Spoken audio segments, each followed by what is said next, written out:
जो एक्टिविटी करते हैं फेसबुक पे या अपने मोबाइल पे वो स्टोर होती है। इवन फेसबुक को जब आप ऑफ भी कर देते हैं फिर भी फेसबुक आपकी मोबाइल की अदर एक्टिविटी स्टोर करता है। जो जो ऐप आप यूज करते हैं उसके ऊपर जो जो एक्टिविटी करते हैं मैं आपको बताता हूं। आप इसका डेमो देखिए कि आप ये क्लिक करेंगे अपनी इसकी फेसबुक की सेटिंग्स एंड प्राइवेसी पे।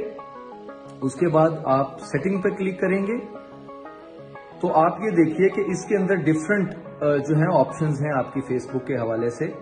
इसमें आप योर फेसबुक इंफॉर्मेशन में ऑफ फेसबुक एक्टिविटी इस पे क्लिक कीजिए। आप ये देखें कि जितनी भी एप्स आपने यूज की होंगी अपने मोबाइल पे, इवन आपके बैंक अकाउंट की इंफॉर्मेशन, अगर आपने ऑनलाइन कोई अकाउंट यूज किया है उसकी भी इंफॉर्मेशन फेसबुक अपने पास स्टोर रखता है। और ये इंफॉर्मेशन फेसबुक इसलिए स्टोर रखता है कि वो आपके पास जो पॉपअप्स आते हैं, जो एडवर्टीजमेंट आती है, वो इसकी वजह से आती है। यानी सिर्फ फेसबुक की वजह से नहीं, टोटल मोबाइल के यूजर की हिस्ट्री वो अपने पास सेव रखते हैं और ये आपकी इजाजत से होती है। आप इसमें क्लियर हिस्ट्री कर दें तो ये हिस्ट्री क्लियर हो जाएगी। उसके बाद आप मोर ऑप्शन पे क्लिक करें, मैनेज फ्यूचर एक्टिविटी, और उसके बाद मैनेज फ्यूचर एक्टिविटी इसको आप ऑफ कर दें अपने मोबाइल पे जाके, तो दोबारा से आपकी ये एक्टिविटी फेसबुक के पास स्टोर नहीं होगी। ये इतना बड़ा लीक है आपकी पर्सनल इंफॉर्मेशन का कि आप अपने मोबाइल पे जो जो ऐप यूज करते हैं और उसके ऊपर जो जो एक्टिविटी आप करते हैं मोबाइल के ऊपर, वो सारी फेसबुक के पास जाके स्टोर होती है। तो इसको ऑफ करने के बाद वो चीज आपके